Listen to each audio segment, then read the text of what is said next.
Hey guys, so hey guys, so this video today is actually going to be about how to pick the best lash service for your client. So on this channel, my name is Galina. On this channel, we try our best to give you as much useful information that you can use as a lash artist, tips, tricks, different things that we have learned ourselves and we want to share with you. If you find this video helpful, please be sure to check out, first of all, our other videos and to subscribe to our channel. So how to pick the best lash service for your client. This is actually a really important topic. And I wanted to make this video for you guys because I actually had the experience myself of getting my lashes done just recently because I had a wedding coming up and I needed to get my lashes done. So my sister wasn't available to do them because she usually does my lashes, and so I went to another girl in town that I didn't know, and I just wanted to share my experience. So I arrived, and the first thing she said was, "Okay, lay down. Let me put your the patches on, and we'll start your service." At the end of the appointment, of course, I opened up my eyes and I didn't say anything, and I had a classic set on. So I actually wanted a volume set because I had a wedding coming up, like I mentioned, and I wanted something a little bit more dramatic, less natural. But the lash artist just assumed that maybe just because I was dressed like in gym clothes and like I kind of had my hair in a ponytail, that I wanted something more natural. I'm not sure why she assumed that. Maybe because it's less expensive. I actually don't know, but I know for sure that she offers volume as well because after when I looked on her page, I noticed that she had volume and mega volume sets. I didn't say anything, of course. I didn't want to make her feel bad, so I just went on with my day. It's not the end of the world. I would have preferred a volume set, of course. I'm fine with classic. I just like having my lashes done. But this brought up a very important question that got me thinking. It is extremely important to assess your client's expectations. So don't ever assume anything. Don't ever assume. So always take the time to actually evaluate their expectations. Just evaluate them. I'm gonna give you guys like a chart that you can follow. You're gonna see it on the left, and you're gonna be able to follow it and actually decide based on their answers. You're gonna ask them questions, and based on their answers, you're gonna be able to determine which lash service would be more suitable for them. So always take the time to evaluate your client.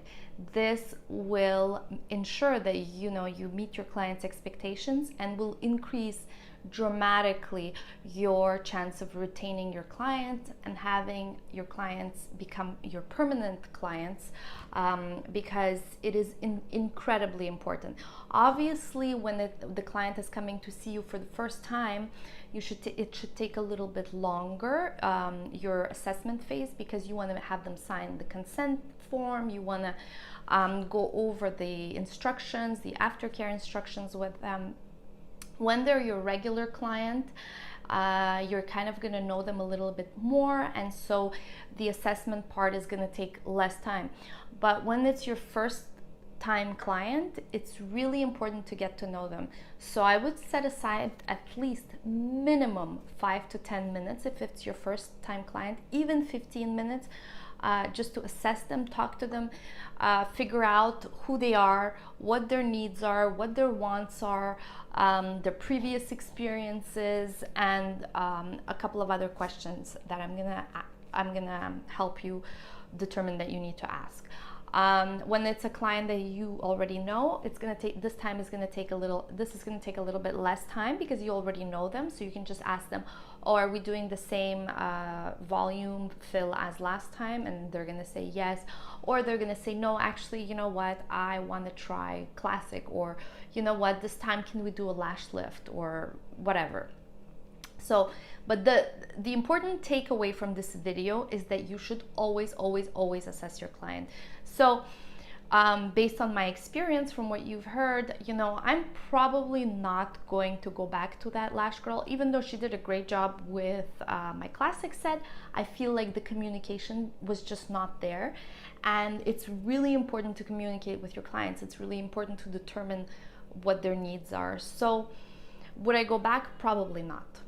That is just the honest truth. And so if you guys want to avoid making that mistake, I'm going to show you what let's look at the chart and see what, how, and what do you assess with any client that you see.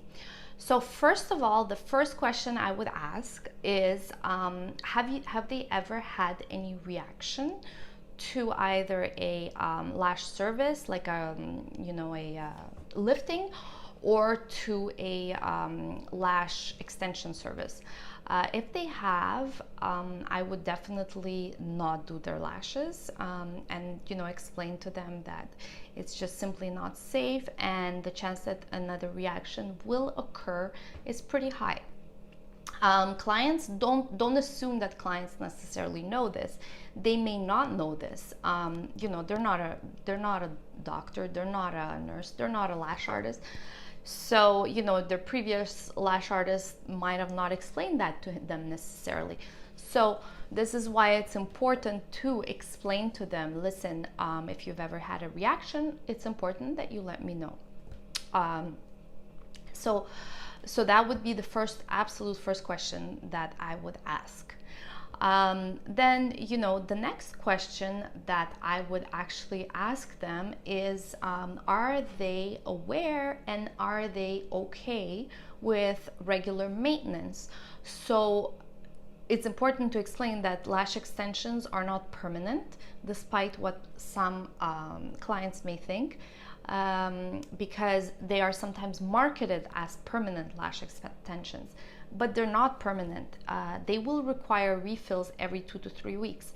Even though this seems like common sense and it seems like something so obvious, it may not be for someone who's getting their lashes for the first time. A client may tell you, oh, actually, I don't really have the time to come every 2 to 3 weeks. I have a baby at home and I just don't have that type of time. Or they may say, yeah, I'd rather not. I'd rather just do them once and then I'm not gonna come back for refills. They may also opt for a actual lifting, because with the lifting they don't necessarily have to come back in 2 to 3 weeks. So it's important to explain that the refills are going to be necessary, so that once again you're setting their expectations up, because you don't want them calling you in 2 to 3 weeks telling you, oh, you said they were going to be permanent, all my lashes have fallen out. But the truth is, you never said that they were going to be permanent. You just didn't explain that they weren't going to be. You see the nuance, the difference here? And so it is really important to explain that, because trust me, it will happen. Not everyone knows that lash extensions need refills. Okay, so there's that. And then the other key is to explain to them about the aftercare. Explain to them, listen, you're gonna have to take care of your lashes. If you want them to last, you're gonna need to brush your lashes, wash your lashes, not rip out your lashes, sleep on your back, don't rub your eyes too much, like wear a mask if you can, that will preserve your lashes when you sleep, so that they're aware of this. It's important to mention that at the beginning of the appointment, so that it has time to sink in while they're getting their lashes done, and at the end of the appointment as well. And ideally give them some kind of card with the instructions written down, because let me tell you, even if you do all these 3 things, you're still gonna have like a large proportion of your clients that will not do what you told them to do. And so at least if you have it written down and you mentioned it at least twice, you increase the chances of them following those instructions. Because let me tell you, who are they gonna blame if their lashes fall out? It's not gonna be them, it's gonna be you. So if you do your job and you actually educate them, the chances of them blaming you, or actually they're most likely still going to blame you, but the chances of their lashes lasting and them actually following the instructions increase. So this is why it's also extremely important. And then you may also have some clients that will tell you, listen, no, I'm the chances, like, I don't really want to do the aftercare. It happens rarely. Most of the time they just tell you they will do it and then they just don't do it. But there are times that some will tell you, like, no, this is too much upkeep, too much maintenance. Let's just do a lash lifting. So it's fine, as long as the expectations are set and they know what to expect. This is ideal. Then the next question I would ask is, tell me about your habits. What's your lifestyle like? Are you a really, like, you're gonna get the vibe when you're talking to them, and the way they're dressed, the way their hair is done, their makeup. Like, you can just ask them, like, what's your lifestyle like? Where do you work? Let's say you won't necessarily do the same kind of set of lashes on a nurse who is very natural looking, who works in the hospital, who likes to wear her hair in a ponytail, and just jog a lot. Rather than someone like a girl that works at a restaurant and, like, she wears a lot of makeup. Once again, this is totally a stereotype, because the nurse that works in the hospital may love to have her lashes mega volume and, like, have everything really bright, and then the girl that works in a restaurant might like to have her lashes done naturally. So once again, this is why you can't really assume. You have to ask. Okay, what's your lifestyle like? What's your work like? Do you like to have a girl next door kind of look, or do you prefer to have your lashes really dramatic? And they will usually tell you. And ask from their previous experience. Have you ever had your lashes done before? What did you like and not like about your previous experiences? What would you have preferred your lash artist to have done the previous times that she didn't do? And that will give you a lot of information about how to please them, how to make them happy with this appointment, and how to ensure that they're going to become your regular client. So it's important to assess that. It's important to assess.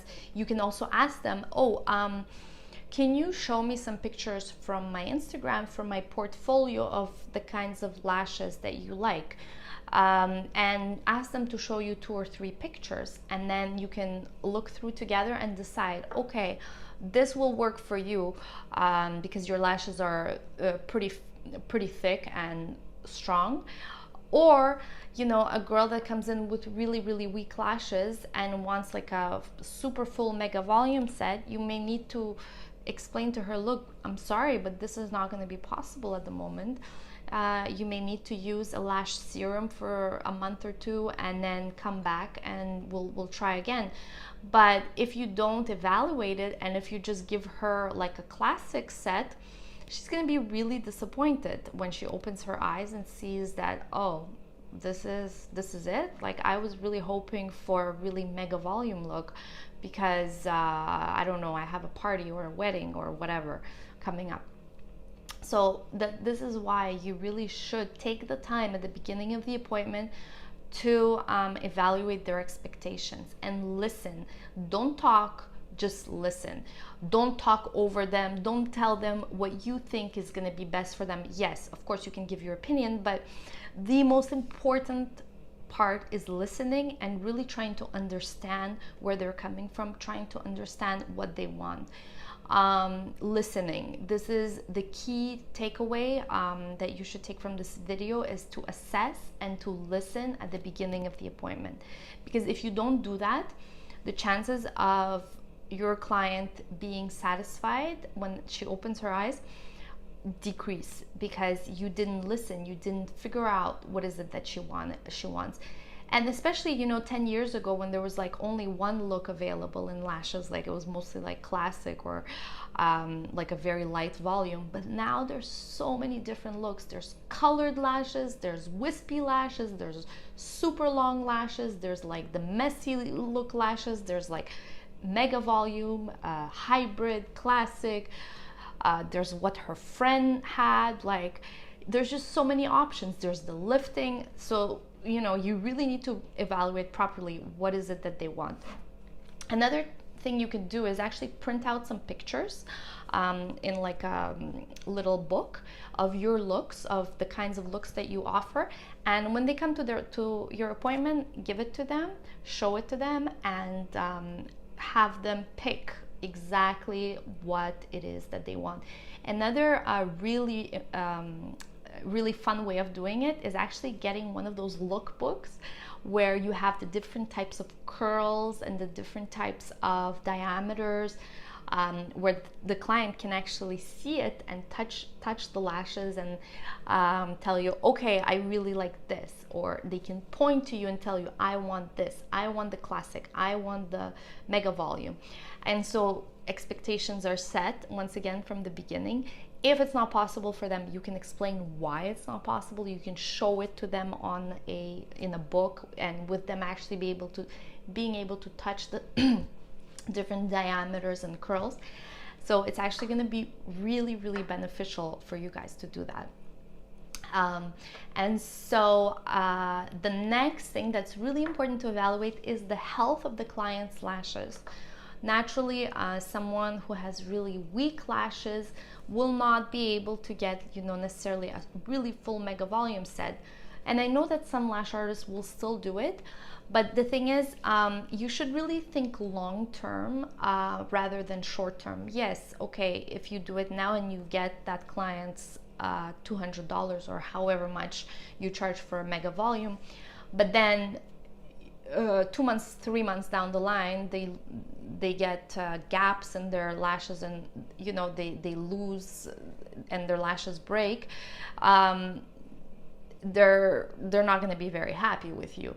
Rather than if you educate them and you tell them to use a serum, to take a little break, to, you know, wait it out, or explain why, you know, a natural classic set might be more suitable for them, they're going to trust you, and you will have developed a trusting relationship, and they will actually come back to you more, even if they cheat on you and they go and see another lash artist in the meantime and get that mega volume set that they wanted, and then their lashes fall out, and then they will remember and they will say, aha, she told me it wasn't a good idea, and I still did it, and I, you know, learned from my mistake.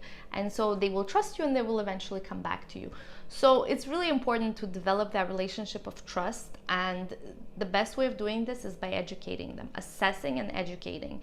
And if you don't think that it's the right solution for them to get like a really heavy set, don't do it, because it's gonna come back and hurt you in the end, long term. Just think of the long term always. Even if the client tells you, this is absolutely what I want, absolutely what I want the lashes long, 20 millimeters. I mean, you know, if you do it, the client will have consequences, and down the road you can have consequences too, which is, you know, the client is gonna like be upset with you at the end of the day. So evaluate the health of their lashes. You can see in the chart, you know, if their lashes are healthy or regular, you can there's different options that you can choose. But if their lashes are weak, definitely I would go on the lighter side in terms of sets, like, you know, classic or lifting, or very light hybrid.